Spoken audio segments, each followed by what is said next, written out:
Siya sa kamatayan ni Kuya. Isinalin sa Pilipino ni Pat Bibi Lopuerte. Hindi napapanahon. Sa edad na 21, isinugo ang buhay. Ang kanyang malungkot na paglalakbay Na hindi na matanaw. Una sa dami ng aking kilala, taglay ang di mabigkas na pangarap.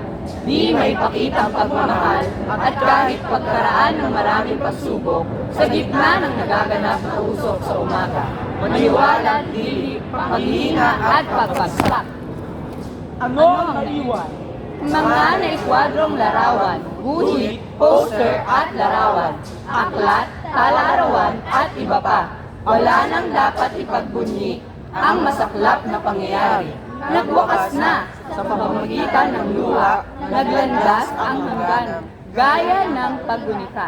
ang maamong muka, ang matamis na tinig, ang halakhak, at ang ligayang di malilimutan. Walang katapusang pagdarasal kasama ng lungkot, luha at bighati. Bilang paggalang sa kanyang kinahinatnan, mula sa maraming taon ng paghihirap, sa pag-aaral at paghahanap ng mapagpapaaral. Mga matay nawalan ng luha, ang lakas ay nawala. Oh, ano ang naganap? Ang buhay ay saglit na nawala. Tema, ang immortal na pangalan, mula sa lilisang tahanan. Walang imahe, walang anino, at walang katawan. Ang lahat ay nagluksa, ang burol ay bumaba, ang bukid ay nagdaan ng unos.